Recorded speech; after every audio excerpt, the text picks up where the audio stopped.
Hello, everyone. It's Kate Stolman with Yogahealer.com, and I have the delight to be here with Dr. Claudia Welch of drclaudiawelch.com. We've been having these conversations for years and years on the podcast and in the Healthier Hormones course, and we're going to talk today about life stages and just what we're thinking about in terms of how stages and transitions work. So, Dr. C, tell me what's on your mind. Well, first of all, hello everybody, and I always love these conversations with you, Kate. I love that they're not always the same questions. I love the same questions, but it's always fun to kind of go into just what we're thinking about and what's really alive for us right now. I want to talk about the life stages, but specifically because it's so personal to me right now and so alive for me. The Vanaprastha stage, that's the third stage of life. That's I wonder, should we just kind of go over the 4 stages of life really briefly? Why don't you do a quick overview? Yeah. Okay, so quick overview. Supposing, just for the ease of math, that a lifespan was 100 years long, it would be broken up into 4 25-year stages. The first one being this student brahmacharya stage. And during this stage, we're ideally learning how to navigate life from an ethical point of view, which is my favorite definition of dharma is personal ethics. So, not like do's and don'ts and dogmas, but laws of nature, why this works this way and why that works that way, and therefore why it's useful to have discipline in certain areas, and how to navigate life ethically and in a way that works in alignment. And this is the same thing as ethically, in a way that works in alignment with head, mouth, heart actions. And so that's the first 25 years of life. Hopefully we have mentors and guidance to help us figure all that stuff out. Then the second stage of life, we apply all that stuff we learned within this context of a super active period of life. This tends to be the most outwardly active period in our lives, where we're gathering to ourselves house and spouse and SUV and HDTV and PhD and other initials and stuff that makes us feel secure. Artha, that second aim of life. And professions, kids, all that stuff, really busy time. Then we go into the third stage, Vanaprastha, the forest dweller stage of life, where we start the process of extracting ourselves and our energies and our attention from pouring into the external world and reality and profession and all this stuff, and turn that momentum around more so it starts feeding and nourishing the inner journeys more. This is sometimes associated with the third aim of life, this third stage of life, associated with the third aim of life, which is kama, which is desire, which is kind of interesting because at this point in life, we've fulfilled, God willing, a lot of the obligations and responsibilities we've had to do. We still have them for sure, but not as intensely perhaps. And we are able to turn some of our attention towards the as yet unfulfilled kama, as yet unfulfilled desires, those deeper desires of the soul and psyche and being. And then little by little, we retreat more and more from the external arena and go more and more into the internal arena and internal experience. Then is the fourth stage of life, the final stage of life, sannyas, renunciation.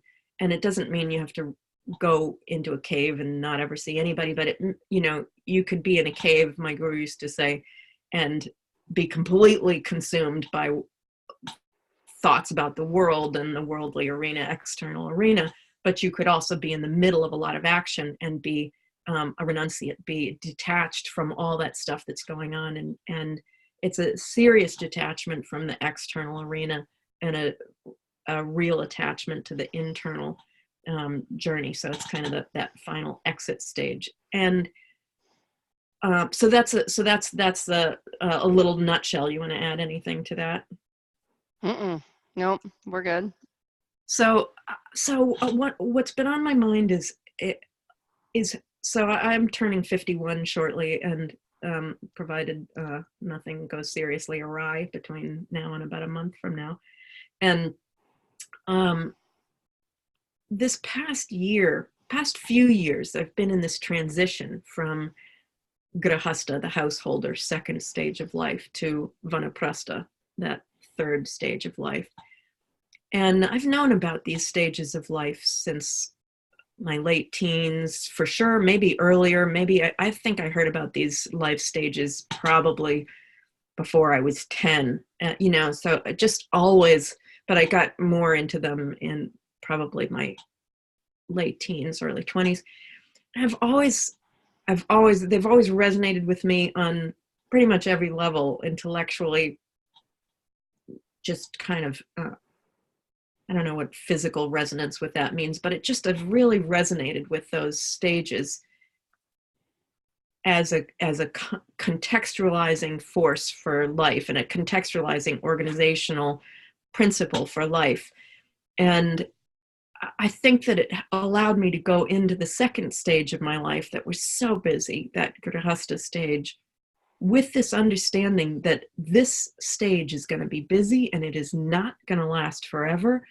And what I'm, when I sink myself into research and all the things that I love to do, and teaching and connections and patterns with Ayurveda and Chinese medicine and Western science, all this stuff that I'll see patterns in and connect, and there's such a joy of that, and share that with people and enjoy it myself. It's a very busy part. And there's also how does that cohese in order to allow me to make a living. So there's all the stuff that's around that, the computer organization, the how do you put an online course together, and how do you make that a user-friendly experience, and all this other stuff that doesn't have a lot to do with Ayurveda in a very obvious way, but this behind-the-scenes important organizational detail, logistical kind of morass. And so all that stuff, I knew, okay, I'm going to sink into this, but this isn't forever. So it kind of allowed me, I think, not to just pour my identity into this and think, okay, so from now on, I'm just going to build this and build this and build this and build this for the rest of my life. It's like, hey, at a certain point, like it or not, and I want to have another kind of experience that is not about that, that may take some of that, but and import it into the third stage of life. But the attention should shift and things should be less externally focused. And so that, going into that second phase of life with the idea that, okay, this isn't going to be forever, I think it did allow me to expect an end to a certain kind of energy and a transition to that certain kind of energy. And indeed, in the last few years, there has been this shift. And I want to talk about some of the kind of mundane things around that, but share some of the main mundane things around that, but also some of the profound things around that. And one of the profound things was sometime around last February or something. It's November now, November 1st. Sometime around last February, January, February, March, something like that. I've been well aware that this transition from second to third stage was going on, but there was this literal moment where I felt like I'd been facing my face in one direction for a long period of time, and like somebody took my face and turned it 180 degrees in another direction, or at least, let's say, 45 to 70 degrees in another direction. Just turned it, and it was so palpable, inescapable, and visceral and real. It just brought me to this understanding that this 4-stage of life philosophy, at least for me, is not just an intellectual construct that contextualizes my life in a way that resonates for me, there's something energetically very real and almost like it's hardwired into my blueprint business about this transition. So that was something I didn't expect. I knew I was in the transition. It was already powerful enough without having that experience. But that experience, ever since then, it was like I couldn't go back if I wanted to, and I don't. So that's been profound. That's been really profound. And I'd love to talk about I'd love to backtrack and talk about some of the really kind of mundane things that I had to do, because there's these mundane seeming aspects of these powerful transitions. And then I'd love to share kind of where I am now, which feels like it's kind of mind blowing and great. But I want this not to be just a monologue. And I'm enjoying the monologue, though. I think everyone is. Yeah, I mean, a few things strike me. Like, one is like, if you don't have the context for this, then like how confusing and maybe even bewildering is that? Just for people that weren't raised with a potential framework for understanding this. Because like then what happens, it's if I look at like a typical Western woman's mindset, there's like there's menopause, but there's not in it, and it's so physical often and mental and emotional, but it's not often aligned to like where these physiological changes are just happening in a greater context of life cycles, and how when we're aware of it, because I'm starting to be really aware of it. I'm starting to be very aware of how my mind is functioning differently, including my memory is changing in different ways. And so I'm 46 now, and I'm like I'm very clear. And it started maybe a year ago, I think, about like around 45, where I was like, there's certain things that I need to learn between now and 50. Like there's some and they're big chunks. Like they're quite sizable life skills that I'm like, and there's just a sense of like, there's some things that I want to go into my 50s with, like having kind of moved through these learning curves. And there's an awareness of that, and there's simultaneously an awareness of like how my, just how my memory is functioning differently, how my mind's functioning differently.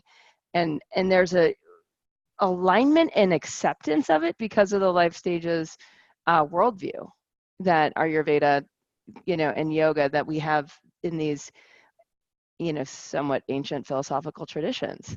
And because of that, because of having that as a context, or because of having that as a framework, there's a deep ease and relaxation into the transitional, mental, physical, emotional, that and I go back to like how a lot of people don't have this framework. I don't think it would be as easeful. So can I just, I love all this, and it's the theoretical framework, but I want to kind of go into a couple of things, if you don't mind. It's personal, but you mentioned your mind and your memory are working differently. I'd love to hear how. And you also mentioned that there's things you want to learn before you're 50. I want to hear what you think you need to learn. What you feel you need to learn, because stuff is very interesting, and I think everybody is going through this, and the more we're going through this with our eyes open, the more interesting it is. Right. So the first question, I started with writing Master of You, like, and I remember texting you and being like, oh my goodness, like just the words on the screen and my eyes. I started noticing my eyesight changing.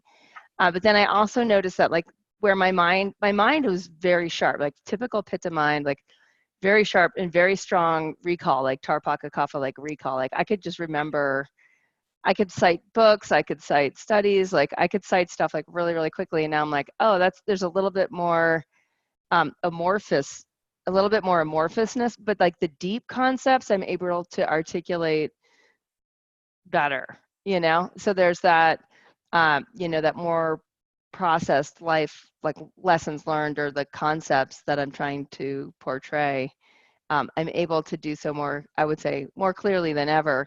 But like the sort of like superficial recall is is not as like super sharp, and it was more superficial. Like I can see that in a deeper way, like just that way of functioning and communication was more on a surface level of like just being able to, whether it was, what kind of comes up for me actually right now and talking about it is like I was relying on my intellect, like on this like short-term fast processing intellect.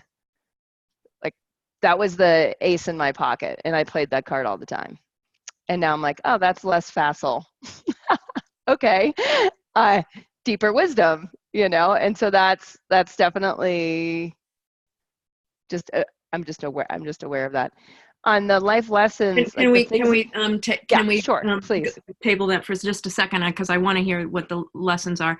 But there's an article I wrote a couple years ago. I think I was 48 or something. I think it was a couple years ago. I can send you the link if you want. Yeah, I'll put it in the show notes. Yeah. About the changes that were happening to me in my late 40s. I was, I think, 48 at the time, and I talked about the business with the eyesight changing. And one of the things that happened to me actually early in my 40s, my eyesight started changing a little bit. And I was driving in Albuquerque and I was just feeling insane. And I was thinking, oh my God, I need to go like get blood work from an MD. I need what I was like. And I was kind of panicking, and I kind of calmed myself down, and I said, all right, put into words what you're freaking out about. And the words were, I feel like I'm seeing everything differently. And I feel crazy.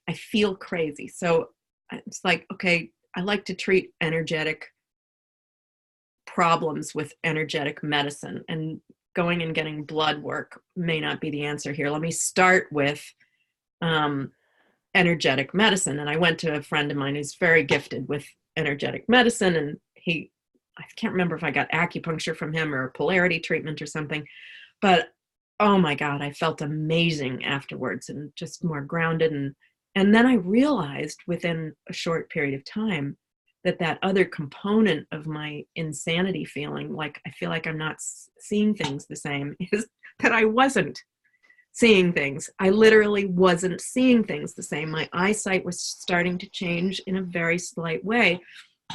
And of course, it's gotten a little bit more like that since my early 40s. I definitely have to have either reading glasses, or actually, this is something that I discovered late, is that I'm very nearsighted. I have been my whole life.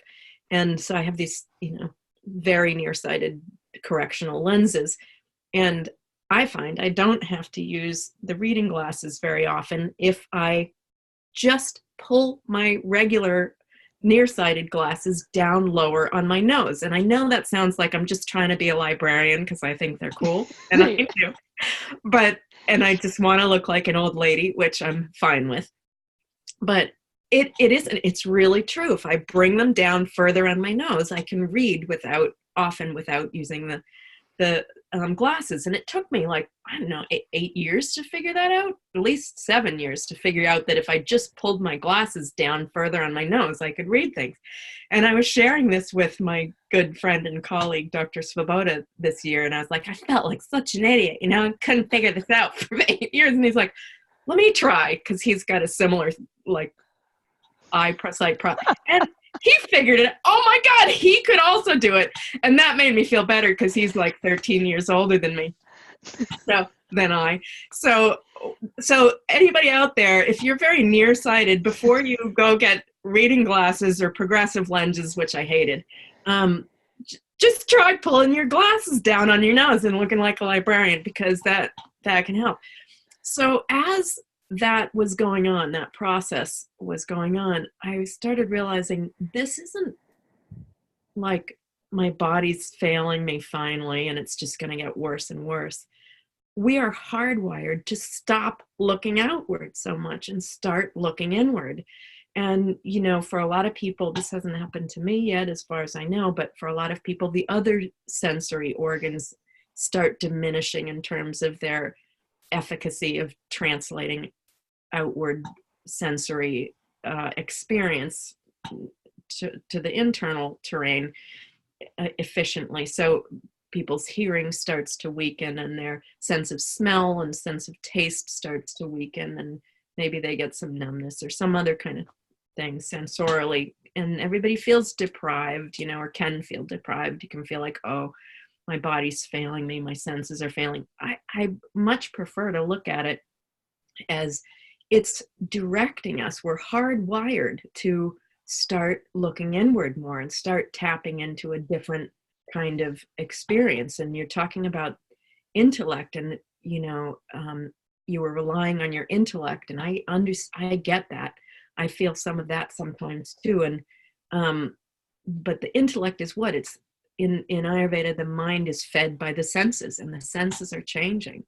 And it just makes so much sense with the 4 stages of life that we're hardwired for these 4 stages of life, in a way that we're being called to stop habitually looking outward to make sense of things, and look more inward and listen more inward, and even, why not smell and taste more inward, like have that internal sensory experience become more aware. So I really started to appreciate the eyesight thing, and that eyesight thing, the eye strain, sitting at a computer and finishing editing a book, or finishing figuring the editing process of putting a course online. That stuff takes an enormous amount of that kind of second stage logistical, organizational, intellectual kind of presence. And it's not that we can't do it anymore necessarily, although sometimes I think that's true. We just don't want to, and that's okay.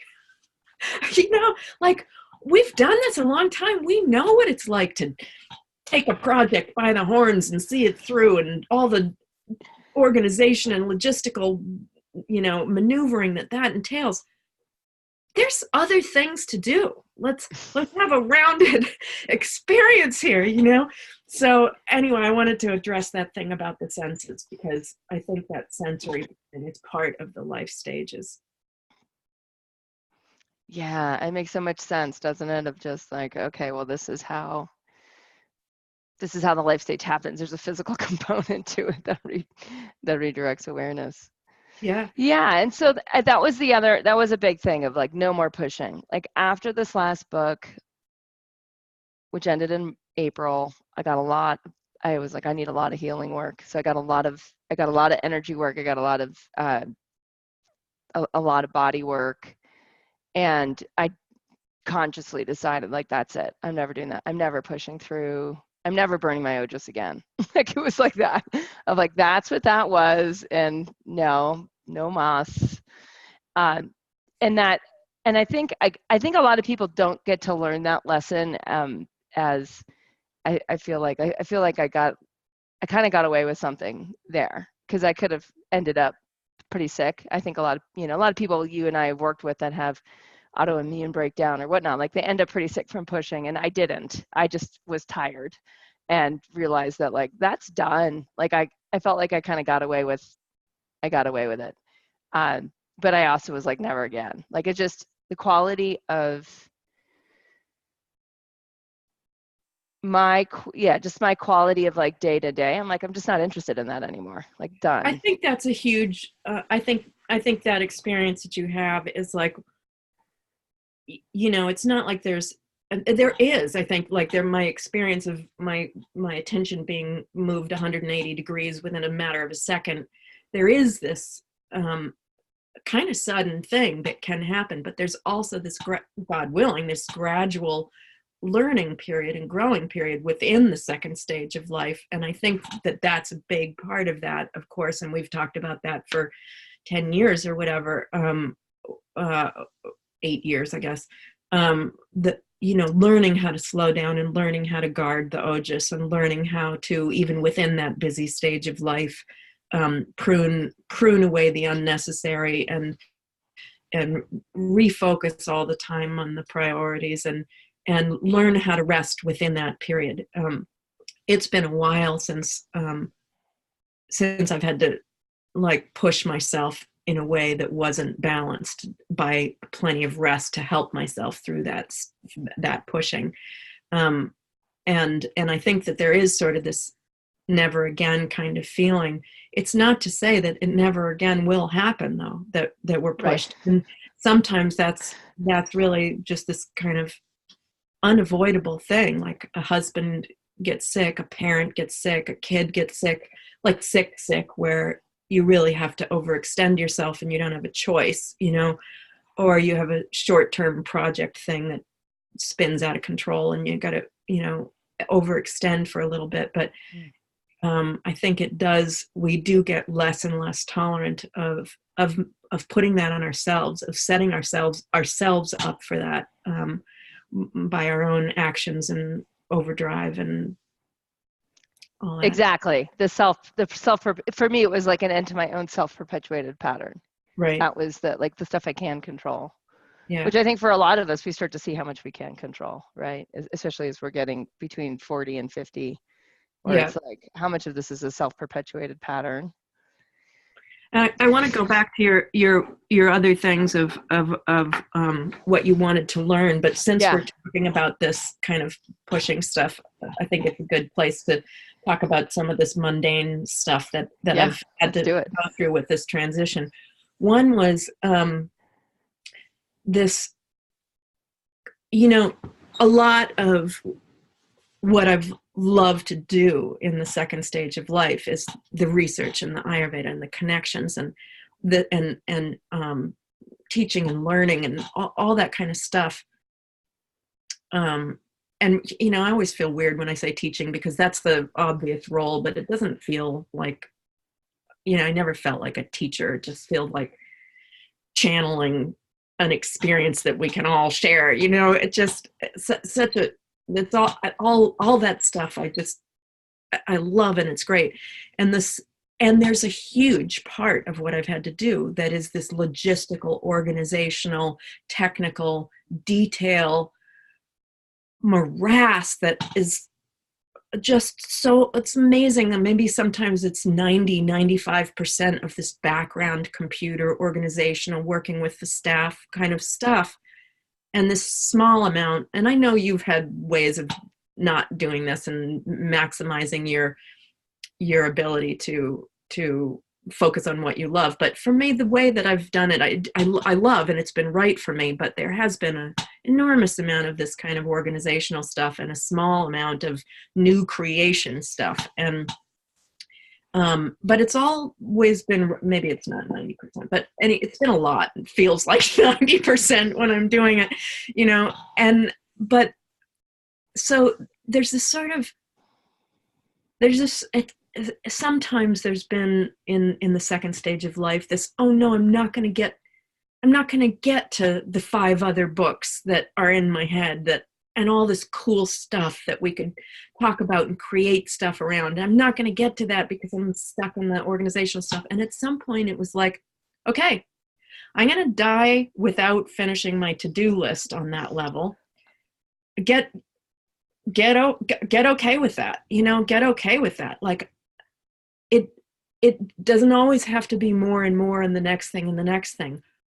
And I realized I felt compelled in the same way that I felt compelled to write Balance Your Hormones, Balance Your Life, in the same way that I felt compelled to do some other things that were important. And by the way, that book too, even though it's a creation, oh my God, the editing, what it's like, the editing and the, all this stuff that isn't directly about Ayurveda or teaching or channeling or whatever. It's just this whole other part that goes with creation. Even, it becoming okay with that I'm not going to get it all done. I'm not going to explore everything, the endless number of things that are amazing. So I just got to the point where it's like, okay, I've created this body of information, and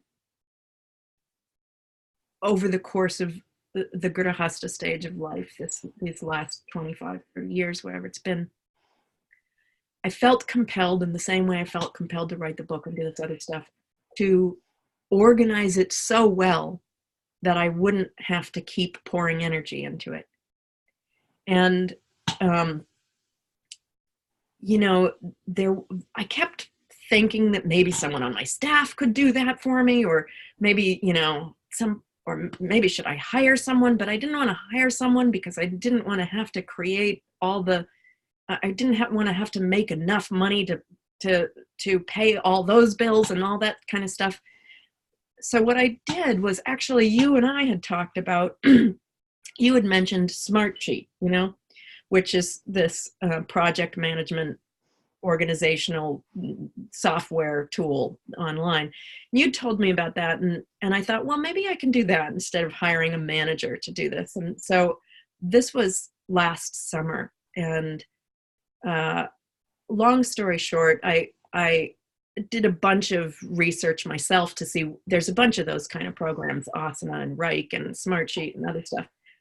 And I ended up on Reich. Just sort of at a certain point, I was like, I don't know, I'll pick Reich. You know, it just seemed for me a little bit easier and it was a huge learning curve. But what I ended up doing over the course of a few months was migrating all the work, all the projects, all the ongoing things that are cyclical, that happen, like live question and answer things every couple of years, onto that program. And I was bitching about it to myself, like, I hate my work. And that is not me. I have loved my work, but I was like internally crabbing for weeks. And then I was driving into the local town to get groceries, and I was driving back, and I thought, all right, Claudia, you cut it out. If this is wrong and you hate it, you have to stop it.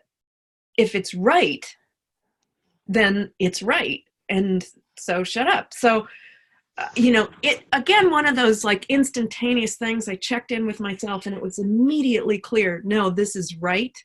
Do not stop this. This is temporary.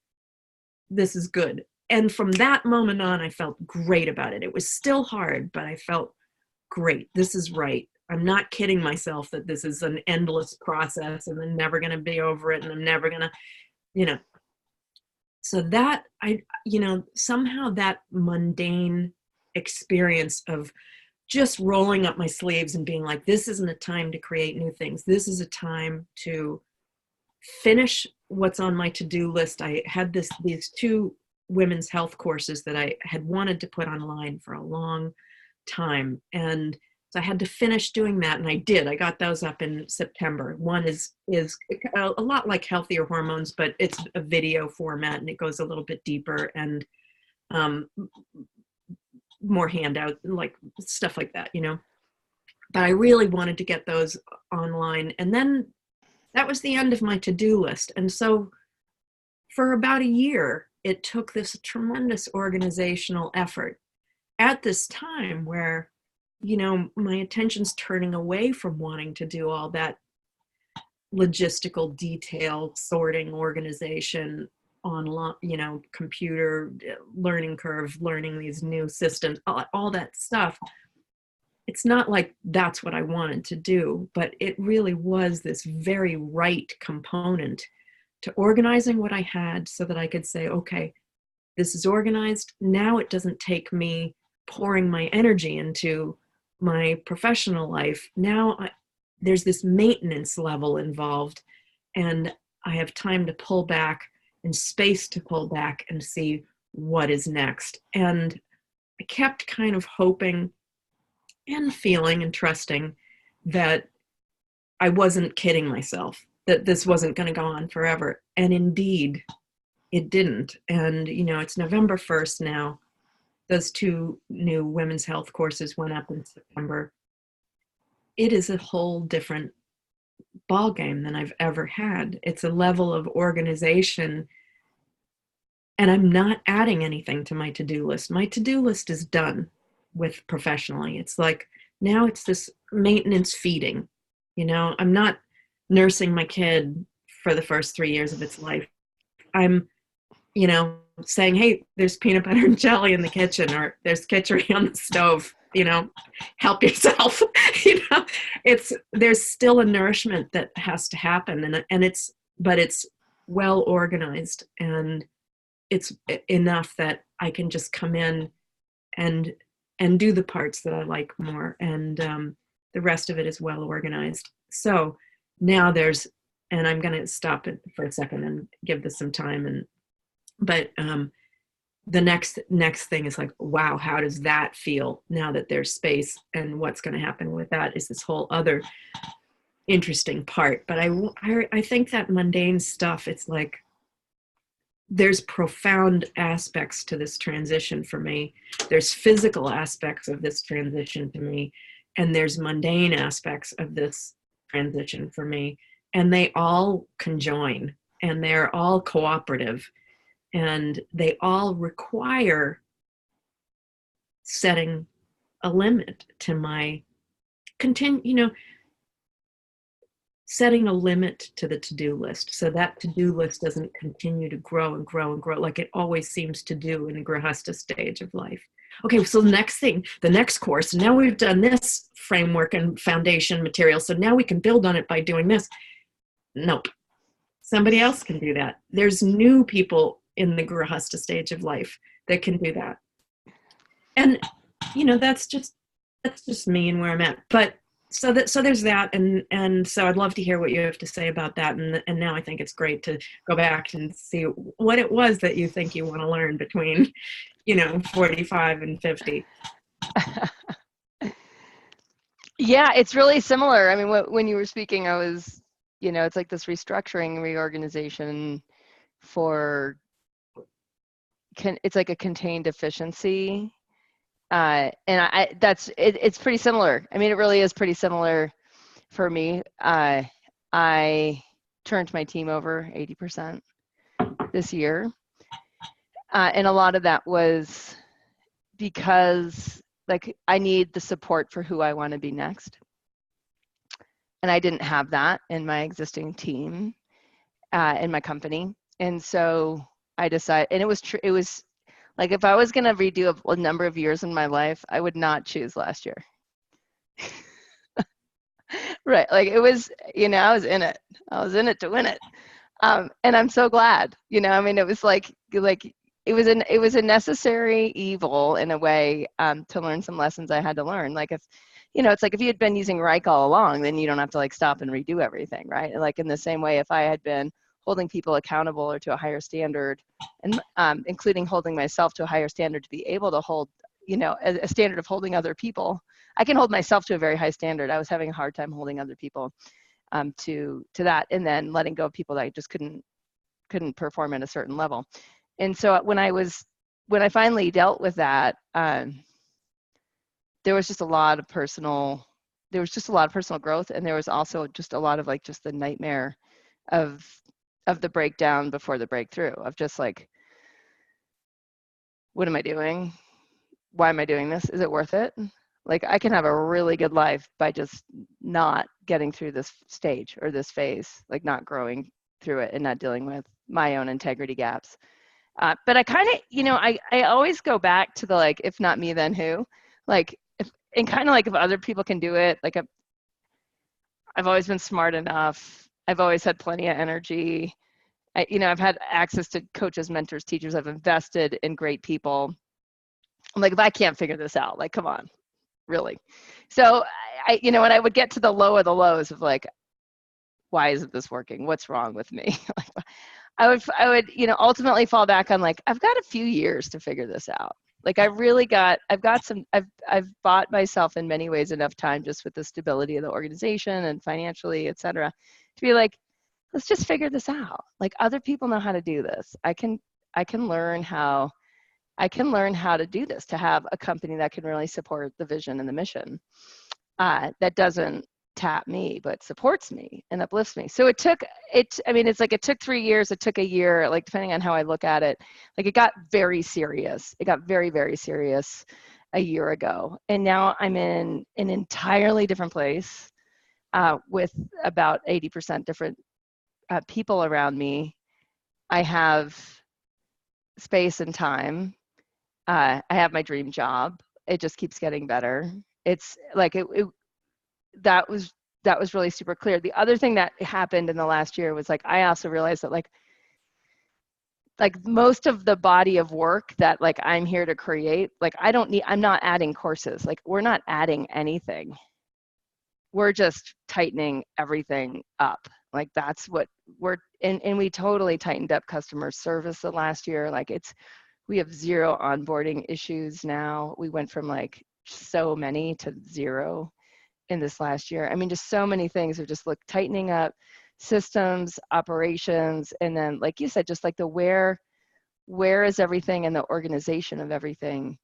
And that's so grounding. Like it's so phenomenal, I think, just in the parallels between your story and my story, with your story with Reich and my story with like the team and the organization of stuff. Of like at some point it's that reflective phase where you have to look back through everything. You have to sort and sift, and you have to reorganize it in a way that's efficient and accessible for the future. And in many ways, like process and toss the rest so it doesn't go on. It's like when people downsize, right? A lot of people hit a phase of life where they're like, no mas, like I don't need more cars, more sweaters, more things in the garage. Like, right, it's like that sort of downsizing. I believe for people, especially that are cultural creatives, like that happens with the body of work where you reorganize it, you pare it down to an efficiency, and then like you were saying, like you still tend the garden, but you're no longer in like garden expansion. You're not like, oh, we're going to plow that acre and do this with it. It's more of like, we're going to cultivate these beds, add, some nice little other plants that'll naturally arise in there and nurture. It's this, more of this Vishnu energy of cultivate, of like, of it's a deeper level of cultivation. Gonna go sit That's, with vegetables and commune with them. yeah, go hang.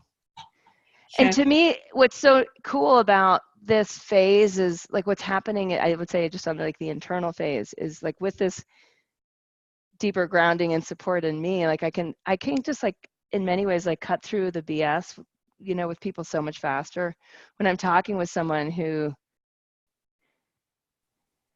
in many ways is like not necessarily awake to the reality that they're perpetuating and not really aware of what's in that pattern. It's like there's a way for me to see it and communicate it more easily because of just being not in this like growth phase, but just more in like really owning these deeper lessons that I've learned. Because I mean, like for people like you or I, like we've helped a lot of people over a lot of years. Like it's been a very productive last couple decades.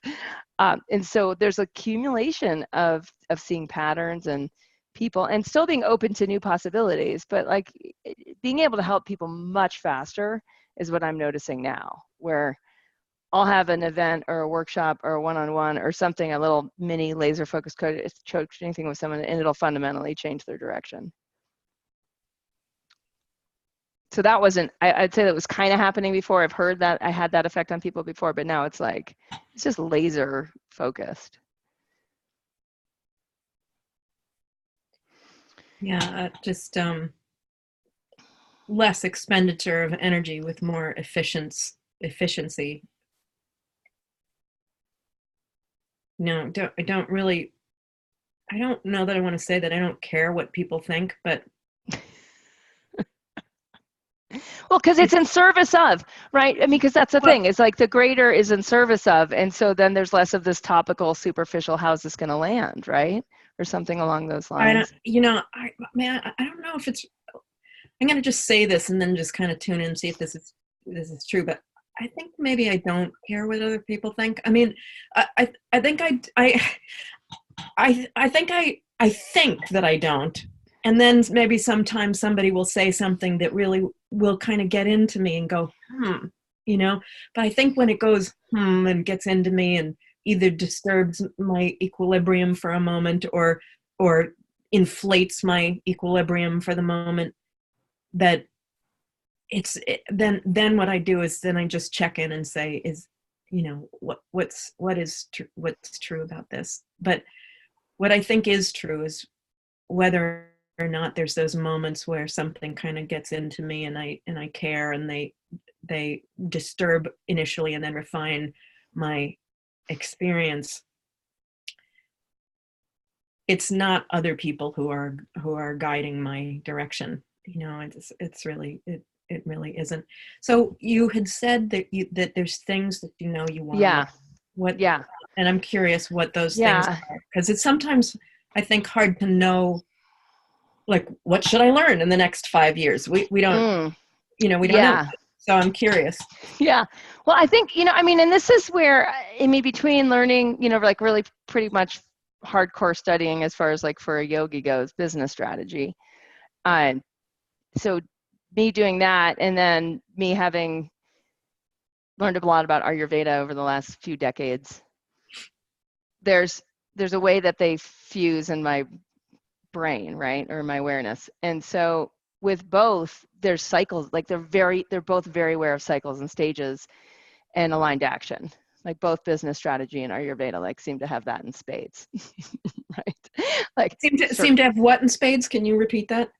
Yeah, like just strategy towards aligned action. Okay.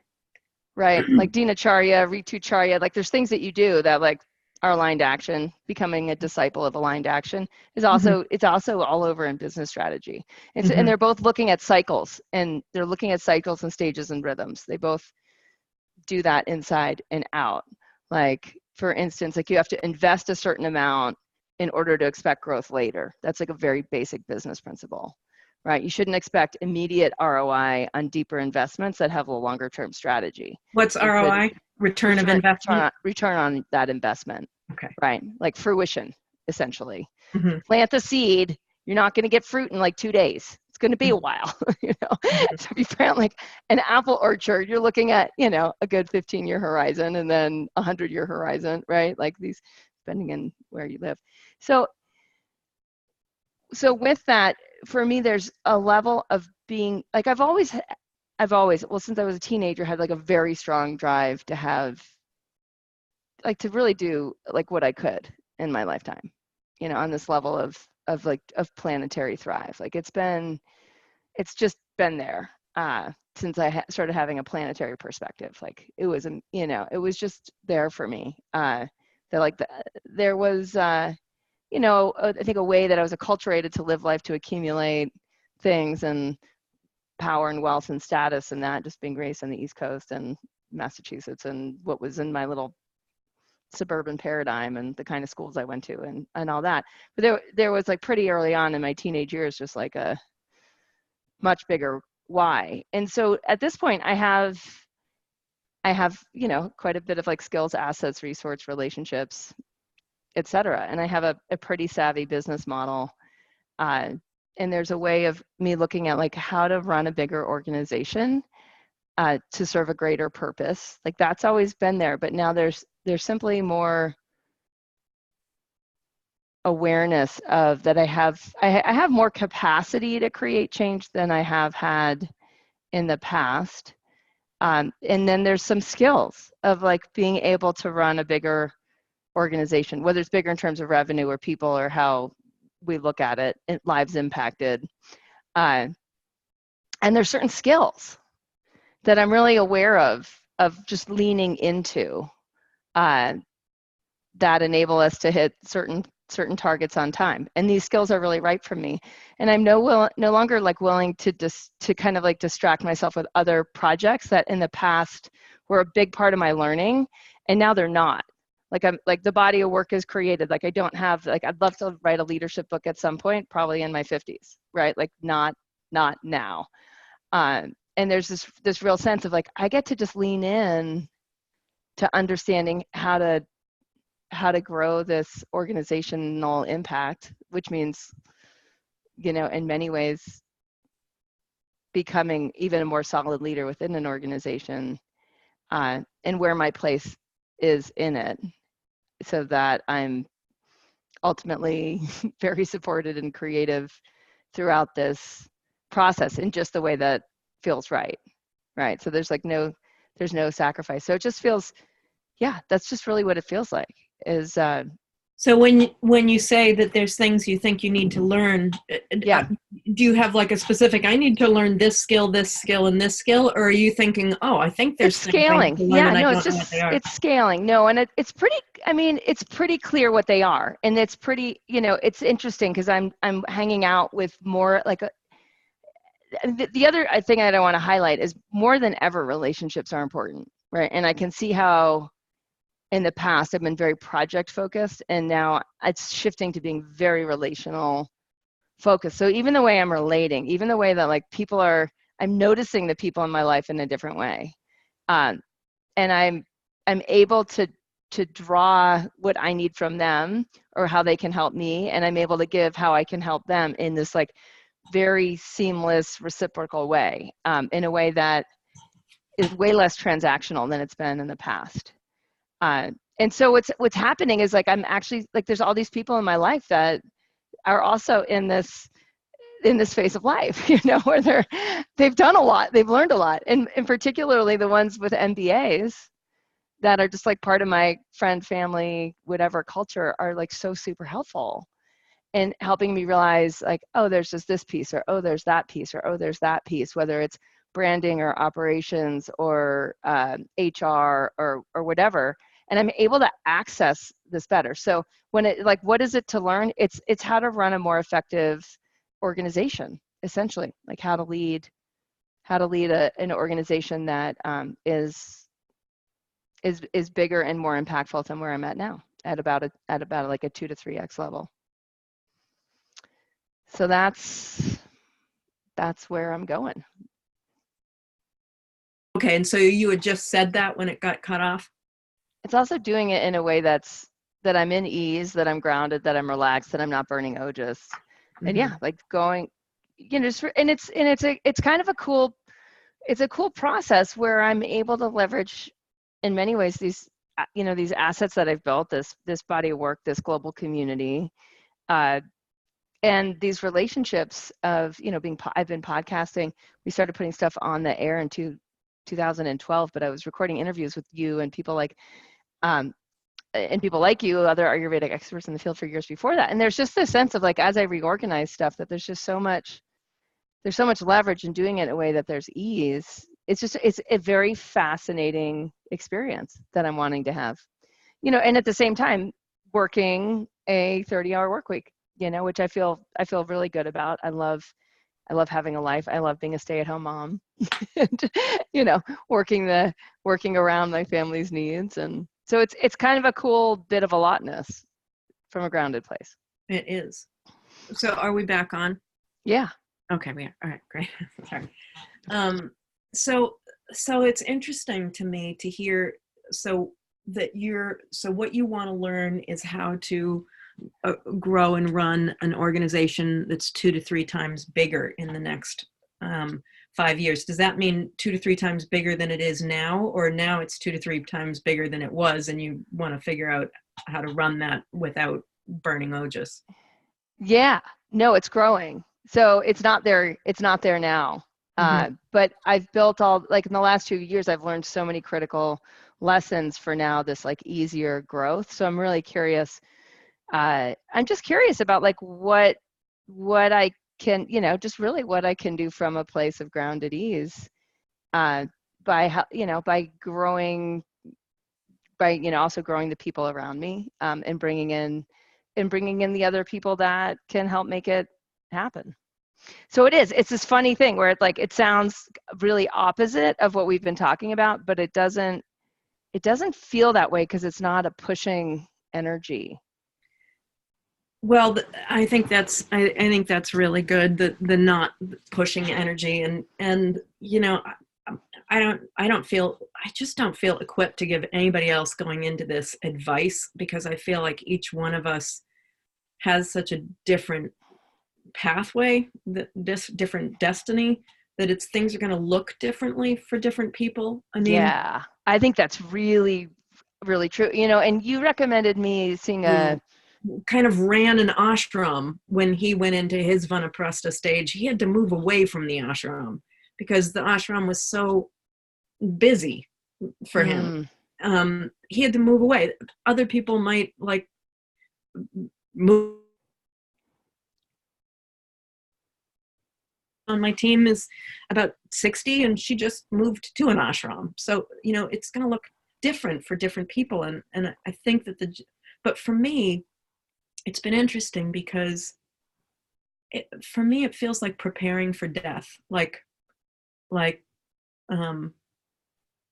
get my affairs in order. And God willing, my death is not going to be for a while. We never know, but, and it's not like I want to close up shop and do nothing the rest of my life, but there has been this feeling for me that I'm preparing for death. I'm getting my affairs in order on all levels so that I can be free and present for this vanaprastha stage. And, part of this is my mother has Alzheimer's. She's in assisted living. And for the last 5 years, it's been a pretty big effort to get her affairs in order. And I know what that means, to get your affairs in order so that it's not going to be a burden for someone else. And I know that this is possibly a little precocious at 51 to just get my affairs in order as if, I just got a bad prognosis, but that's what it feels like. It feels like, okay, how can I get everything in enough order that I'm just feeding it little by little. And there's a little bit more to do on that front. And my mother's affairs that I handle are now in better shape than mine in terms of some of the other non-professional but personal things. But that's on the level too. And it's something that it's a sort of a measuring stick, I think, like if I was 45 and thinking what do I want to do by the time I'm 50, I would be checking things against that. Like, does this help me get ready to die? Does this help me get ready to leave? Because the end of Grihastha is a death. And I want to participate.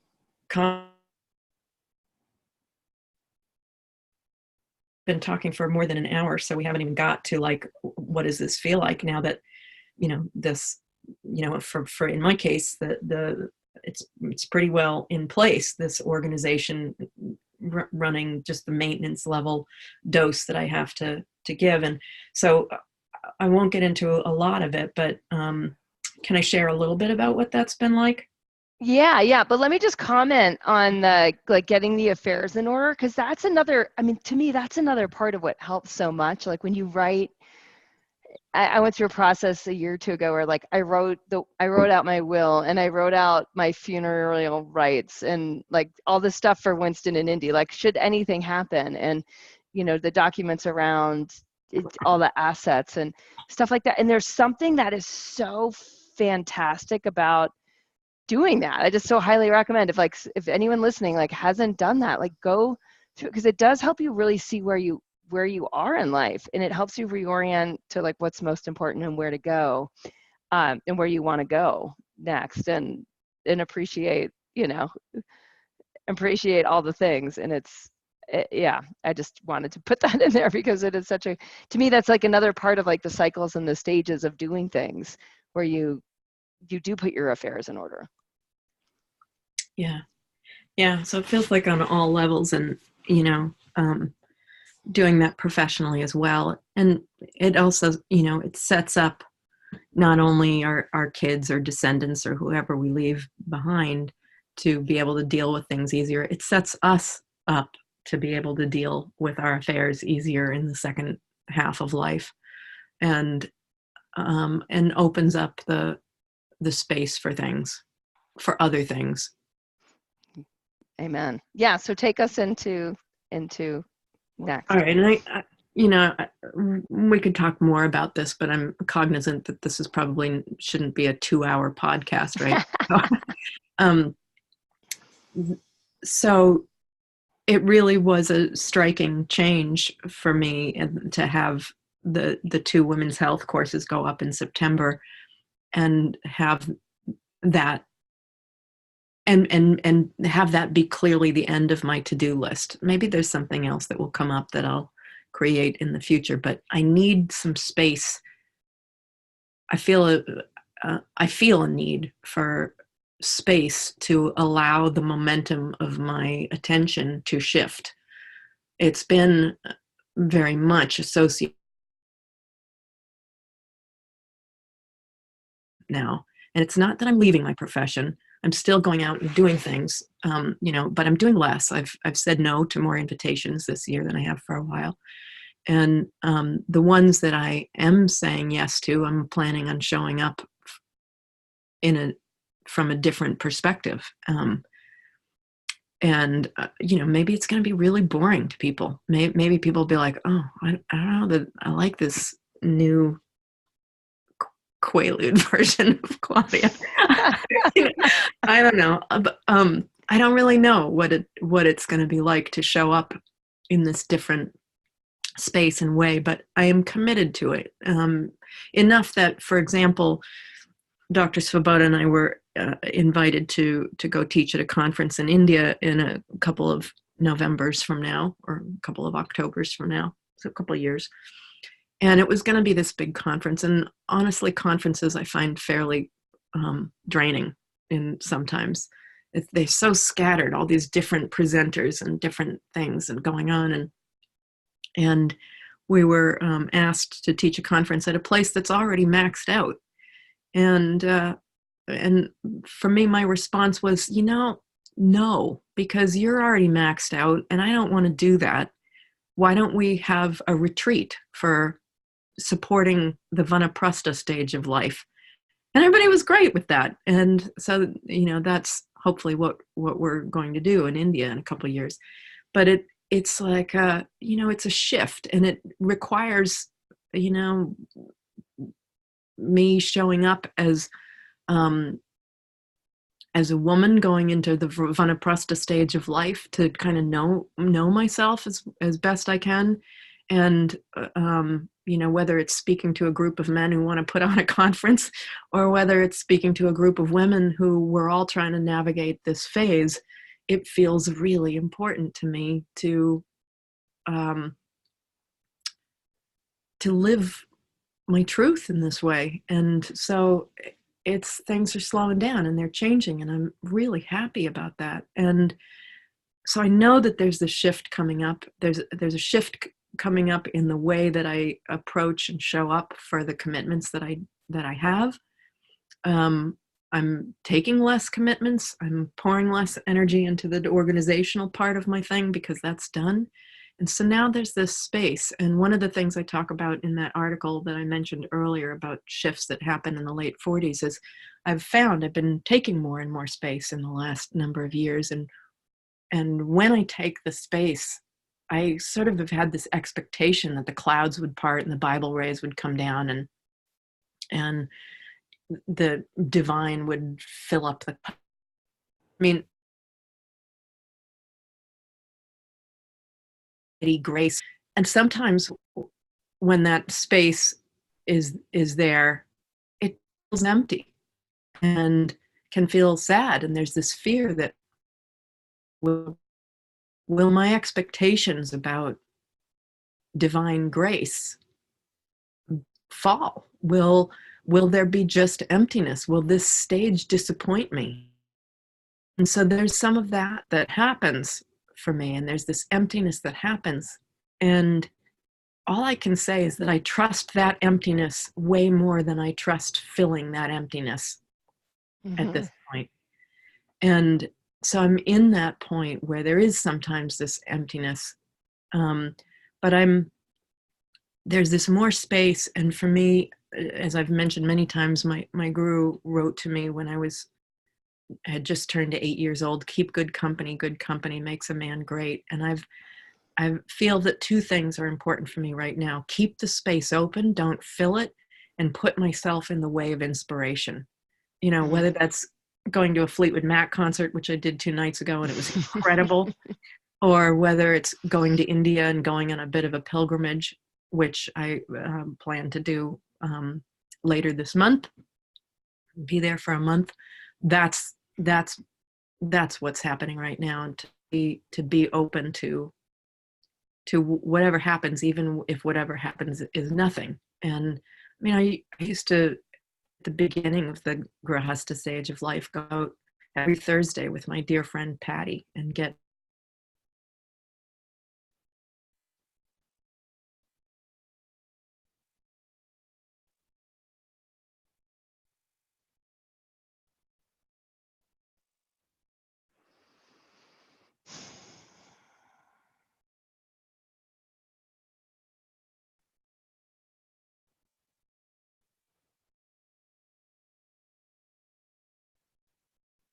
Hmm.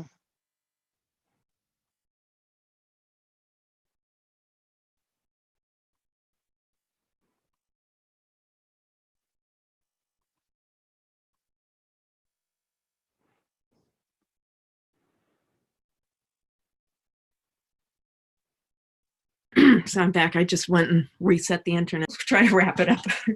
Okay. So, so my friend Patty and I used to, at the beginning of the Grahasta stage of life, we used to go out every Thursday for mocha lattes and long walks. And the theme of our time together was always came back to, it seems, and this, or at least this was my take-home message all these years later, was we're nobody going nowhere. And to me at this point, it's something that helped me throughout the Grahasta period, like to become nobody, not to become somebody, to embrace nothingness. And that's more powerfully present now than ever, and more comforting. Mm. Nobody going nowhere, doing nothing, and just embracing that and being, and I don't know why that is so comforting, but it is so comforting, and embracing that more and more. Mm. So that's a little bit about that, and I feel like perhaps we should wrap this up before my internet kicks out again. Sure. Yeah, no, it reminds me, so I was in the Picasso Museum in like not too long ago in Paris, and like looking, it was cool. There's this whole exhibit and Picasso talking about like creating, just how creating something out of nothing, like how you have to get to that point of nothing to really create. And it's such a fascinating thing of like the nobody, nowhere, nothing. It takes all the sort of like existential pressure off so that we can just be, and then in being, something And else allows happens. something else to do the Yeah. Awesome. Well, I'm so glad, Dr. Claudia, we've had this conversation. For those listening, you can check out Dr. Claudia's books and her courses. Her books are obviously on Amazon, and then her courses are on Dr. Claudia Welch, and our course together is Healthier Hormones. It's been a pleasure to connect as always.